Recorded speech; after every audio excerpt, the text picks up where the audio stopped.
আসসালামু আলাইকুম। আসলে একটা বিষয় হচ্ছে যে ইংরেজি শেখা নিয়ে, ইংরেজিতে কথা বলা নিয়ে বা ইংরেজি বিষয়ের উপর চর্চা নিয়ে আমাদের অনেক সময় অনেকের ভুল ধারণা থাকে যে এটা শিখবো কেন, এটা একটা বৈদেশিক ভাষা, এটা বিজাতীয় কালচারিং ভাষা, এটা আমরা কেন শিখবো। তো সবচেয়ে বড় বিষয় হচ্ছে এই যে রিসেন্টলি যে আমাদের বাংলাদেশে যে ইন্টারন্যাশনাল ট্রাইব্যুনাল যে রায় দিল, আপনি যখন রায়টা দেখতেছেন জাস্ট ওই টাইমে আপনার মনে কি মনে হয়েছে যে এই রায়টা যদি বাংলায় দিত, রায়টা যদি আমি বুঝতাম, কি যে কইরা ফেলতাম, রায়টা যদি বুঝতাম। এই যে আপনার মধ্যে যে এই থিংটা কাজ করতেছে, একটা ফ্যাসিস্ট সরকারের বা পিছনে অতিবাহিত একটা অপরাধ অপরাধ মহলের রায় কোর্ট দিচ্ছে, কিন্তু আপনি বুঝতেছেন না।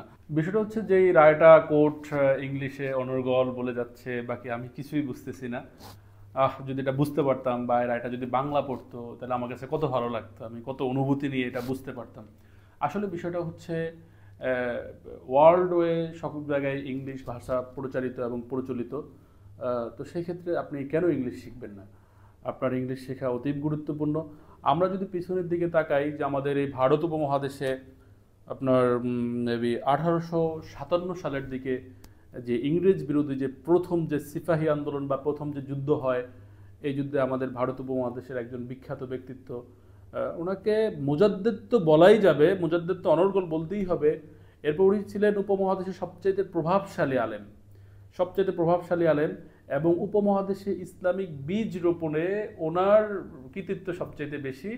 হজরতুল আল্লাম ওস্তাদুল আসাতে যে আমরা বলি, আল্লামা কাসেম নানুতবি রাহিমাহুল্লাহ, সে কিন্তু 1857 সালে ইংরেজ বিরোধী লড়াই করেছেন, এবং 1866 সনে এসে আবার দারুল উলুম দেওবন্দ, উপমহাদেশের যে ইসলামিক যে সূতিকাগার দারুল উলুম দেওবন্দ, এটা প্রতিষ্ঠা করেছে। দারুল উলুম দেওবন্দ ভারত উপমহাদেশ শুধু ইসলামিক সূতিকাগার না, সারা ওয়ার্ল্ডেই দারুল উলুম দেওবন্দের বিশাল বড় প্রভাব প্রতিপত্তি এখনো আছে।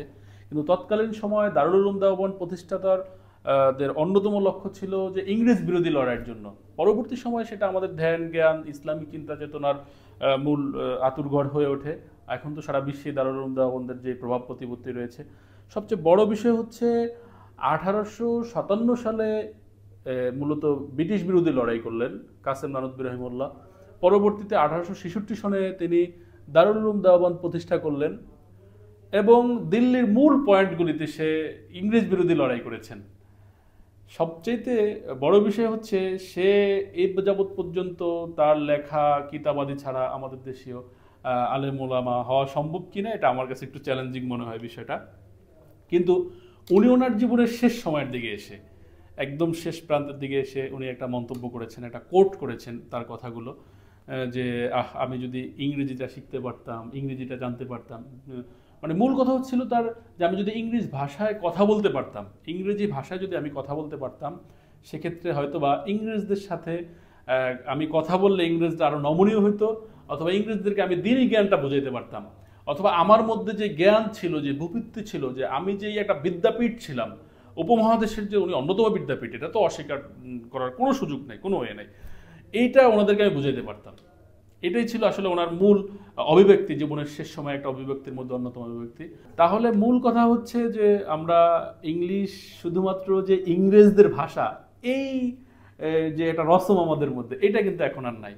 এখন আমাদের দেশের যে বিজ্ঞ আলেম ওলামা যারা আছেন, বিজ্ঞ মৌলানা যারা আছেন, এই লাইনে যারা সর্বোচ্চ বিজ্ঞ ব্যক্তিত্ব, তারা কিন্তু অলরেডি ইংরেজি চর্চা করছেন, এবং তারা এই ভাষার মাধ্যমে ওয়ার্ল্ডের যে কোনো জায়গায়, পৃথিবীর যে কোনো জায়গায় সফর করছেন, তারা দাওয়া কাজ করছেন, দাওয়া দিচ্ছেন। আমাদের ভিতর থেকে সংকোচ কাটিয়ে এই ঢাকা ইংলিশ কেয়ার আমাদেরকে সেই পথ দেখিয়ে দিচ্ছে কিভাবে আপনি যদি একদমই ইংলিশ না জানেন, ইংলিশে কিছু জানার প্রয়োজন নাই, আপনি যদি শুধুমাত্র ইংরেজি অক্ষরগুলো জানেন, তো সেক্ষেত্রে আপনি ঢাকা ইংলিশ কেয়ারে চলে আসেন।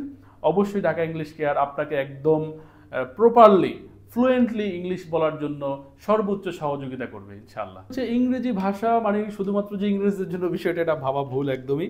ইংরেজি ভাষা না, পৃথিবীতে সকল ভাষা আল্লাহ প্রেরিত, এটা একদম আল্লাহ কোরআনে কোট করছেন, পৃথিবীতে সকল ভাষায় আল্লাহ প্রেরিত।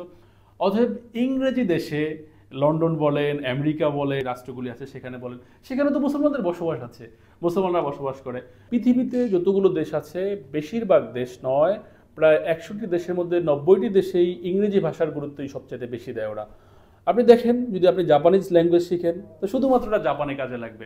আপনি দেখেন আমরা বেঙ্গলি যারা বাংলা শিখি শুধুমাত্র আমাদের তিনটা পার্শ্ববর্তী 2-3টা রাষ্ট্রে কাজে লাগে। আপনি দেখেন কোরিয়ান ভাষা শুধুমাত্র কোরিয়ায় কাজে লাগে। কিন্তু ইংরেজি যদি আপনি শিখেন ওয়ার্ল্ডে যে কোনো জায়গায় আপনার একটা গুরুত্ব বহন করবে, আপনার ব্যক্তিত্ব প্রকাশ করবে সেখানে, এবং আপনি এটা প্রেজেন্ট করতে পারবেন, নিজেকে উপস্থাপন করতে পারবেন। তাহলে আপনি অবশ্যই ভিজিট করেন ঢাকা ইংলিশ কেয়ারে, যেখানে যে কোনো অঙ্গনের, যে কোনো বয়সের, যে কোনো সময়ের যে কোনো মানুষ, কমই হোক, সে আলিয়া হোক, সে কলেজের হোক, অনার্স মাস্টার্স কমপ্লিট হোক, অথবা সে 5-এ পড়ুয়া বাচ্চা হোক, ঢাকা ইংলিশ কেয়ারে আসলে এখানে একদম ABCD থেকে আপনাকে হাতে কলমে কলমে ধরিয়ে ধরিয়ে একদম পরিপূর্ণ ইংলিশে ফ্লুয়েন্ট হওয়া পর্যন্ত তারা আপনাদের পিছনে পরিশ্রম দিয়ে যাচ্ছেন।